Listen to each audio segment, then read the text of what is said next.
आप देख रहे हैं SG news network. Pakistan Tehreek Insaf के चेयरमैन इमरान खान को गोलियां लगने के जख्मों की फुटेज पहली बार मंजर-आम पर आ गई।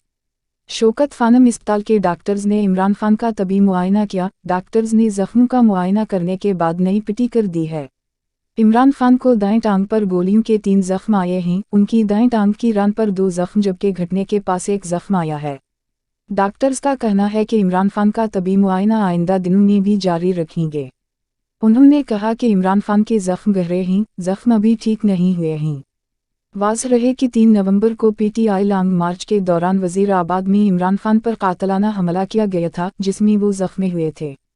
वाक़े में एक शख्स जम बहक और PTI चेयरमैन व दीगर रहनुमाओं समेत 13 अफराद जख्मी हुए थे। फायरिंग करने वाले शख्स को बाद में कैंटीन के करीब से पकड़ लिया गया था, जिसने इमरान खान पर फायरिंग का एतराफ़ भी किया। अब तक के लिए इतना ही। मज़ीद मालूमात के लिए SG न्यूज़ नेटवर्क को सब्सक्राइब कीजिए।